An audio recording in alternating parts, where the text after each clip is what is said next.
story you are about to hear is true. Only the names have been changed to protect the innocent. Fatima Cigarettes, best of all long cigarettes, brings you Dragnet.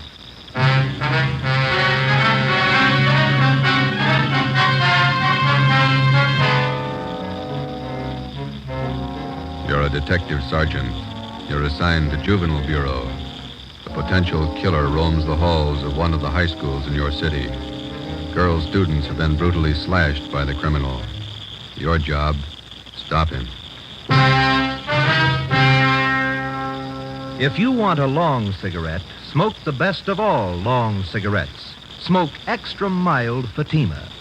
Yes, Fatima is the king-size cigarette which contains the finest Turkish and domestic tobaccos superbly blended to make it extra mild, to give Fatima a much different, much better flavor and aroma than any other long cigarette. That's why Fatima has more than doubled its smokers coast to coast. Enjoy extra mild Fatima yourself.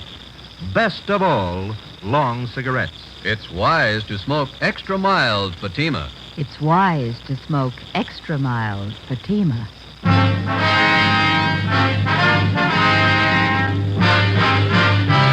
Dragnet, the documented drama of an actual crime. For the next 30 minutes, in cooperation with the Los Angeles Police Department, you will travel step by step on the side of the law through an actual case from official police files. From beginning to end, from crime to punishment, Dragnet is the story of your police force in action. It was Thursday, November 4th. It was windy in Los Angeles. We were working the day watch out of Georgia Street Juvenile Bureau. My partner's Ben Romero. The boss is Captain Bowling, Commander Juvenile Division. My name's Friday. It was 2:45 p.m. when we got to Charter High School. Main entrance. Which way, Joe? I don't know. We can ask this boy. Hey, son, Yeah? where's the principal's office? Straight down the hall. Last door on the left. Thank you. What's all the noise about? Football rally. We're playing Piedmont today. Probably lose. Can't beat confidence like that. Kids are sure funny nowadays. Yeah. Check that sign. Mm-hmm. Junior prom. $1.25 for couple. Makes you feel old, doesn't it? I never did go to those high school dances. How come? Couldn't dance. Wife says I still can.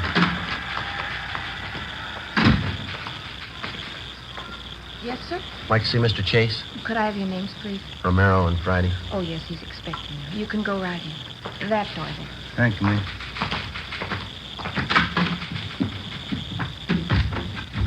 Mr. Chase? Yes? My name's Friday. I talked to you on the phone. Oh, yes, certainly, Sergeant. Have a chair. Thank you. This is my partner, Ben Romero. How do you do, sir? How are you, Mr. Chase? Sit down, sit down. Certainly glad to see you, gentlemen. I'm at the end of my rope. Would you mind briefing us, Mr. Chase? How did all this trouble start? I don't know how it started. I don't know why. But here's the result, Sergeant. This dress, bloodstains on it. Mm-hmm. What's the story? A woman stormed in here and said her daughter came home from school yesterday wearing this dress. She told her mother she'd been knifed here at the school. Mm-hmm. How many cases like this have you had? 21 in the past 3 weeks. Why didn't you notify us? Believe me, Sergeant, I didn't know which way to turn. When I first learned about these knifings, I wanted to call in the police, but some of the girls who'd been cut, the parents didn't want it reported. The publicity, the notoriety, they didn't want it. Hope you realize, Mr. Chase, that it's a pretty serious business. Believe me, I did realize. What could I do? The knifings had to be stopped. The parents didn't want them reported. I've tried everything humanly possible to find out who's responsible. What have you tried, Mr. Chase? Well, I called on some of the older students from the Boys' Council. I placed them all over the grounds of the buildings and told them to keep an eye out. No results, huh? The knifings have gone right on. This past week, they've even gotten worse. Oh, that reminds me. Just a moment, please. Yes, Mr. Chase? Doris, would you get Jim Travers, please? Have him come to my office right away. Yes, Mr. Chase. Travers is head of the Boys' Council. He helped organize the system of guards. He might be able to give you some information.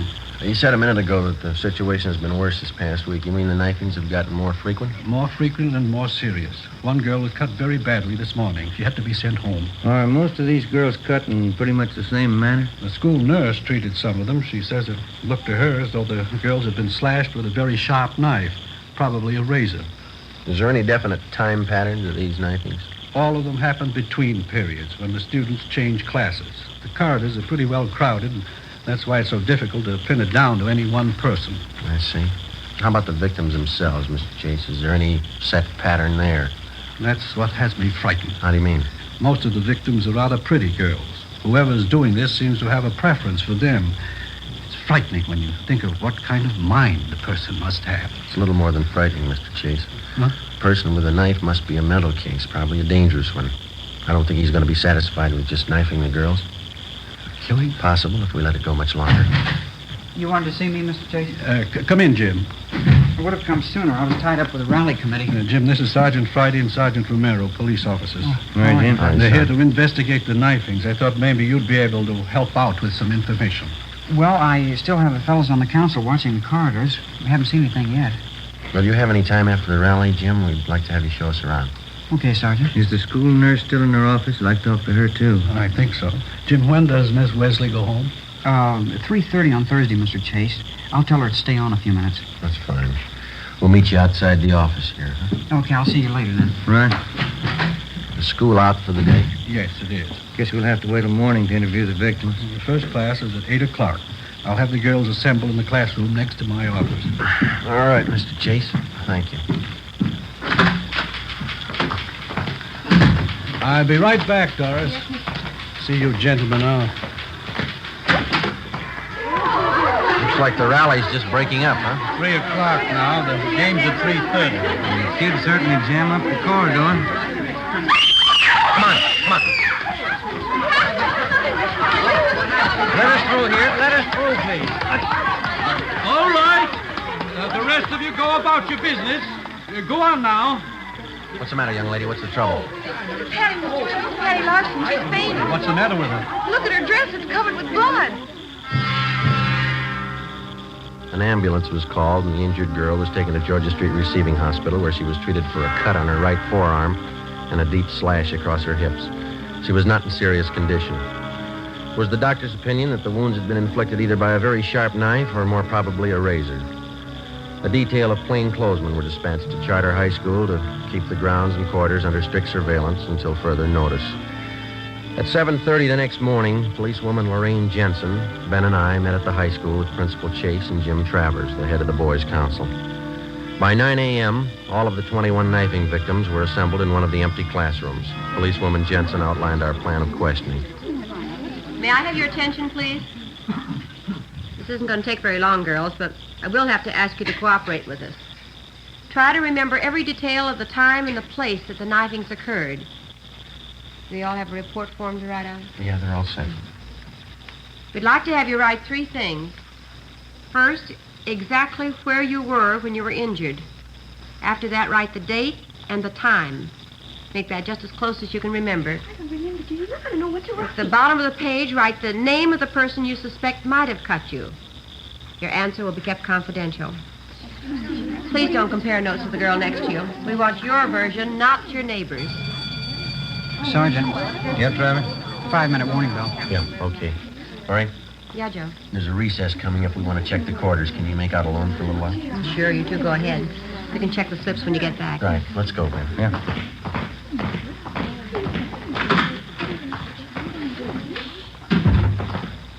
Top of the stairs is best, Sergeant. Okay. If you stand back a little from the railing, no one down below can tell if they're being watched either. Okay. I'm pretty much interested in police work. You know, the lie detector and stuff. Uh-huh.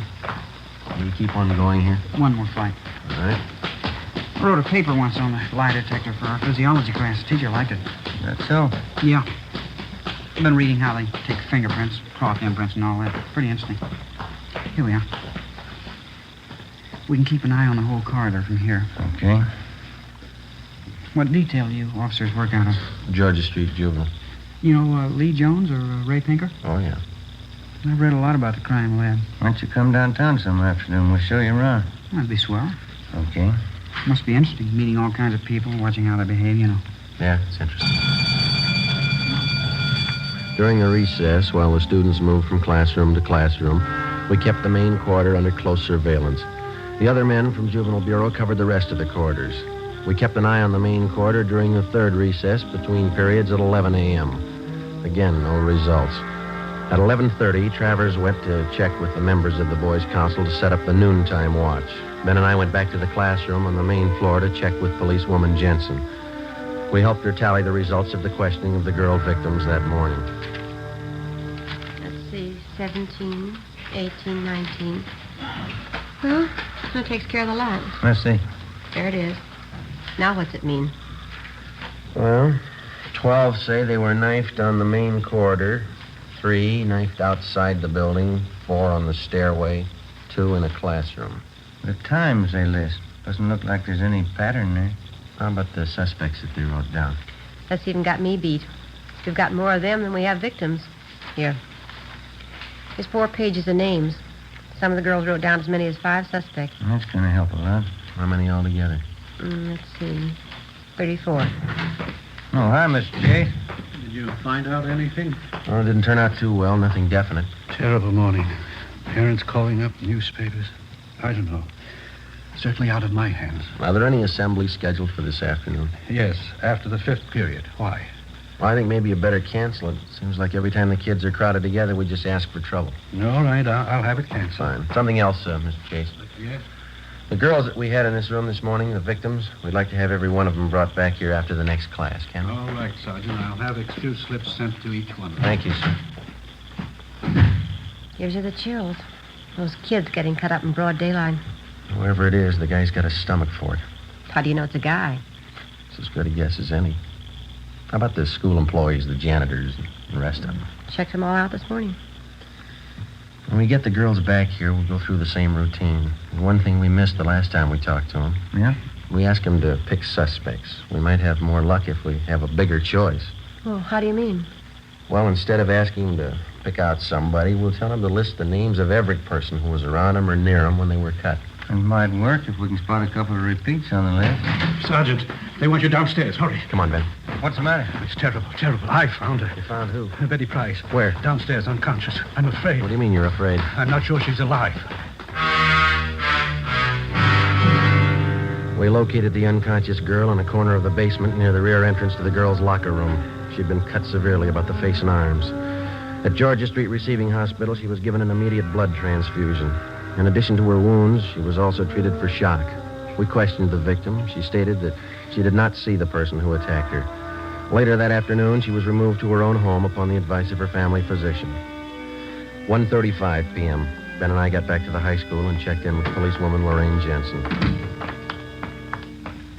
How'd the last station turn out, Lorraine? Well, a lot better. It was a good idea, Joe. Yeah? How'd we come out? Pretty good. Yeah, the list they made out. 21 of them. Uh-huh. Each girl listed an average of 8 persons around her at the time she was knifed. Yeah? There's one name that occurs on 19 of these 21 lists. Here, Joe. Jim Travers.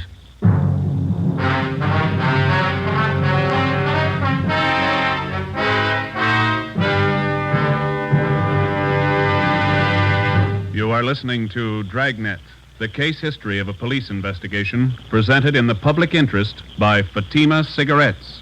If you smoke a long cigarette, it will be in your interest to listen to a typical case history of a Fatima smoker. It's the case of Mr. Frank Fenton, well-known author and Hollywood screenwriter. This is his actual signed statement. When a writer gets absorbed in his work, he loses track of time, smokes more than usual. And this happens often to me. As a result, I appreciate a mild cigarette. Fatima is extra mild. I agree it's wise to smoke extra mild Fatima. And so do more and more smokers every day. Actual figures show extra mild Fatima has more than doubled its smokers coast to coast. So enjoy extra mild Fatima yourself. The king-size cigarette, which contains the finest Turkish and domestic tobaccos, superbly blended to make it extra mild. You will prefer Fatima's much different, much better flavor. You will agree. It's wise to smoke extra mild Fatima. It's wise to smoke extra mild Fatima. The best of all long cigarettes.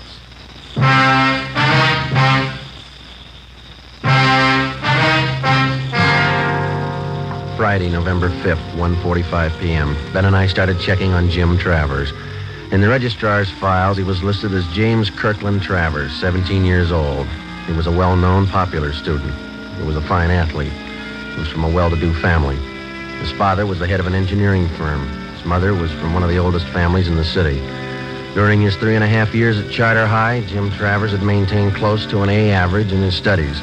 He'd been president of his class since freshman year, and he'd held numerous other class offices. We interviewed his teachers. They had nothing but praise for Travers. They tabbed him as a brilliant young man with an excellent future. We asked about Travers' friends, who he palled around with. We picked up a small lead. We were told that he had very few, if any, close personal friends among the students, but he did have one girl at the high school he was especially fond of. Her name was Barbara Ferris, a tall, dark-haired girl, exceptionally pretty. Her scholastic record was almost as high as Travers. 2 p.m. Policewoman Lorraine Jensen and I interviewed the girl in a small room off the principal's office. We're not singling you out, Barbara. We're interviewing most of the girls in the upper classes. You mean about what's been happening around school? Yes, that's right. Well, I don't know much about it. I was talking to Jim Travers last night. He's a friend of mine. He told me why you were here. How long have you known Jim Travers, Barbara? Oh, since freshman year, I guess. Mm-hmm. You go steady with him? Well, we don't like to call it that, but I guess so. We go to the dances together. Sometimes we go to the show on weekends. Do you go out with him very often? No, not very often. Jim's usually pretty busy. He studies a lot. Does he go out with other girls, do you know? Well, no, I don't. Once he went out with Betty Fisher. He said he didn't like her much. Betty's kind of a party girl. Jim likes to talk about things. You know, physiology, books, stuff like that. Do you get along with him pretty well? We get along fine. Sometimes he's moody, but I guess I am too. Could you tell us a little more about Jim? What's he like? Well, what do you want to know that for? Is there anything wrong? No, it's just routine questioning, Barbara. We have to check on everybody. Oh, I see. Well, Jim's certainly all right. He's like the rest of the fellows at school, I guess. Only he's smarter than most of them. Well, is there anything maybe that's odd about him that you noticed? Anything very different?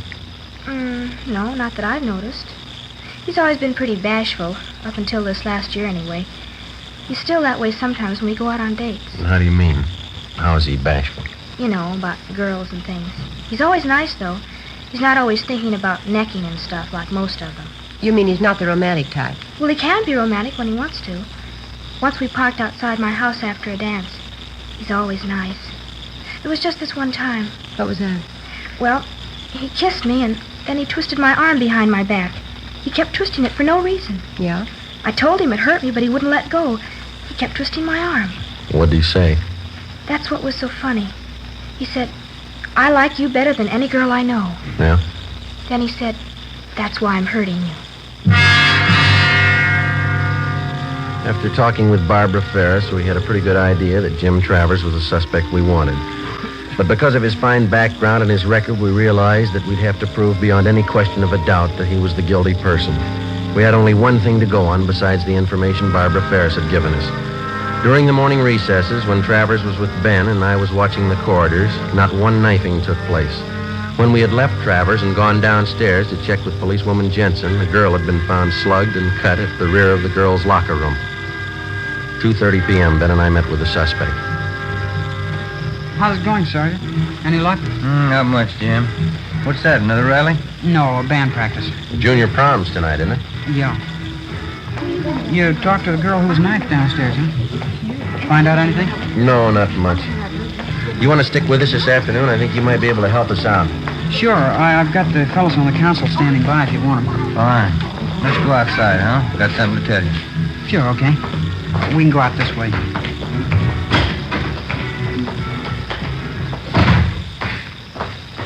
I certainly appreciate your letting me tag along. Hope I can help you. I think you can, Jim. So when we talked to those girls this morning, we drew up a new list of possible suspects. Yeah? Funny thing, one of the names on the list was yours. Well, I've got nothing to hide. Well, we'll make a systematic check of each name on the list and start with yours. Well, will we have to go on the lie detector? I'd like to try that. I never saw one. Only pictures of it. No, you won't have to go through that. It'll just be a couple of questions, and then we're going to check your locker. Okay, I'd be glad to show you. Does this take us to the locker room? Yeah, we can cut through here. Say, when we were questioning those girls this morning, some of them said that they saw you in different parts of the building when the knifings took place. What do you mean? Well, your location didn't exactly jibe with your classroom schedule. In other words, your class was on the 3rd floor, but you were seen down in the main corridor. Now, how do you account for that? Well, you see, I usually take walks between periods. Sitting in classrooms makes me nervous sometimes, you know. Mm-hmm. Here, I'll get the door. All right. Any other questions I can answer, Sergeant? No, that's all. How'd you happen to get interested in police work, Jim? You said your father was an engineer, didn't you? Yeah, that's right. I don't know how I got interested. I just took to it, I guess. I always liked to watch people's reactions and their behavior. Fascinating. The locker room's down this way. Okay. What are you planning on doing when you graduate? College? Yeah, I guess so. Dad wants to send me to MIT. It's a good school. Yeah. Say, if you ever have the time, I'd sure like to see some of the ballistics equipment down at the police crime lab. I've read up on ballistics quite a bit, too. Oh, is that so? Yeah. The polygraph and lie detector. That's my favorite, though. Wonderful machine. Mm-hmm. Imagine charting positive and negative reactions like that. It's marvelous. Yeah, it is. Say, have either one of you ever read Dawson's treatise? I think it's called The Psychology of the Criminal Mind. You ever read it? I think we had that in training, didn't we, Ben? Something like that, yeah.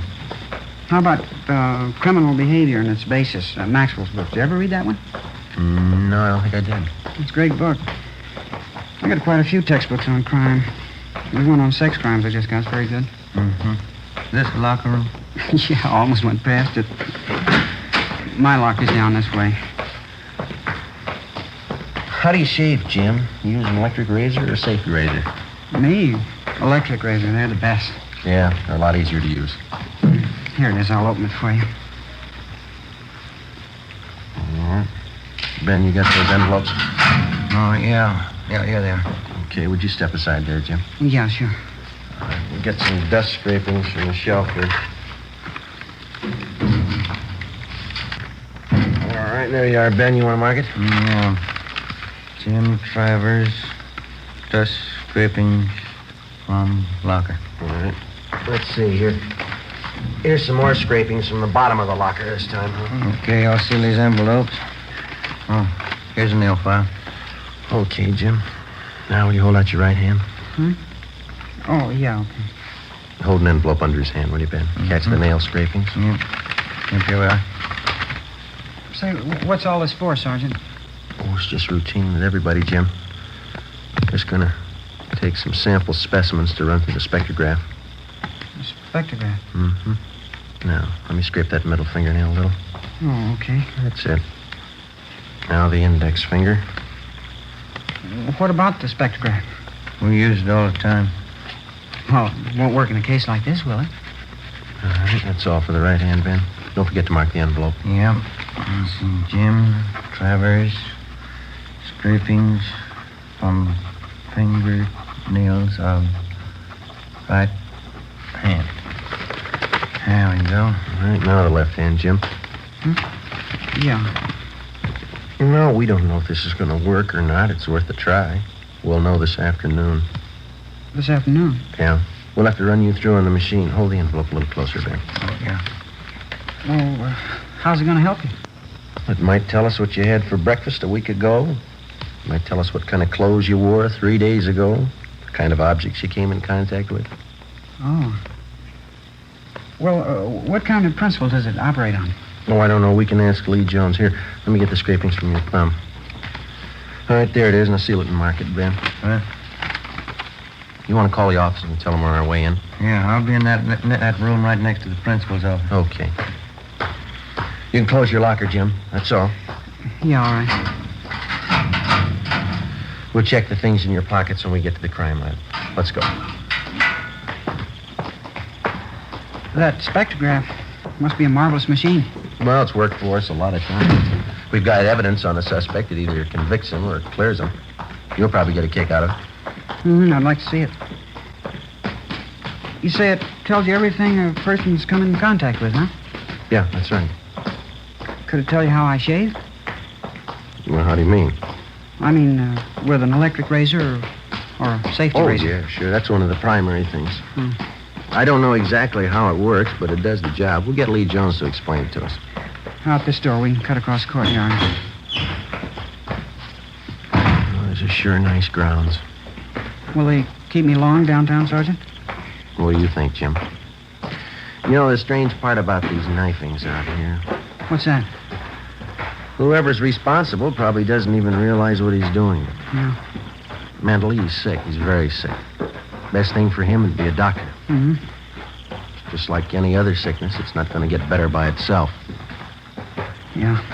The only trouble is he's just getting his appetite up with these knifings. Now, if he goes much longer... How about that spectrograph, Sergeant? Say, for instance, well, if I happen to hold a knife in my hand or maybe a razor. Oh, yeah, that'd show on the machine. We go in here? Yeah. It's a terrible thing. Whoever it is. Terrible thing. Yes, it is. In here, Jim.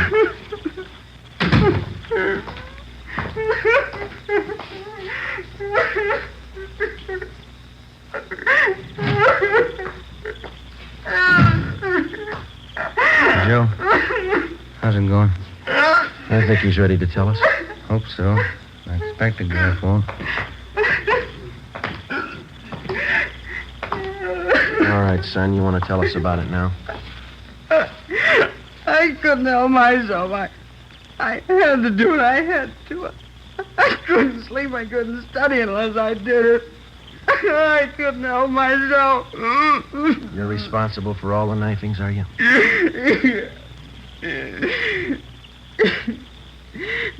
You knew, didn't you? Who told you?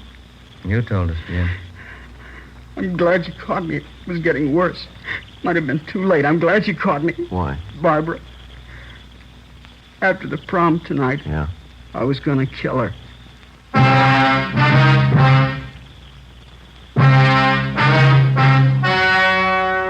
The story you have just heard was true.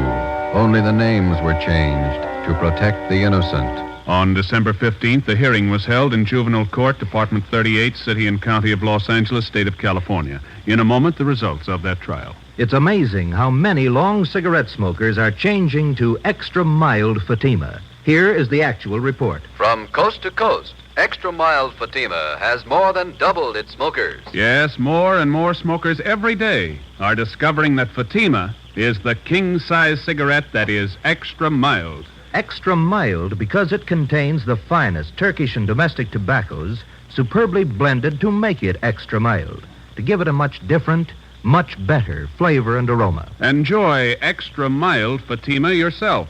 Best of all long cigarettes. It's wise to smoke extra mild Fatima. It's wise to smoke extra mild Fatima.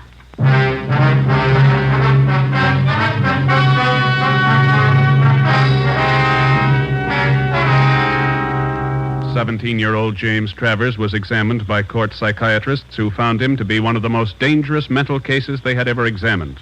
The boy's parents, who cooperated to the fullest with the police officers and with the court, made only one request, that the boy be committed to a private sanitarium.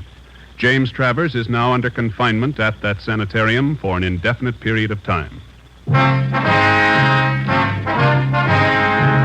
You have just heard Dragnet, a series of authentic cases from official files. Technical advice for Dragnet comes from the Office of Chief of Police W.A. Wharton, Los Angeles Police Department. Fatima Cigarettes, the best of all long cigarettes, has brought you Dragnet from Los Angeles. Screen Directors Playhouse presents a Damon Runyon story tomorrow on NBC.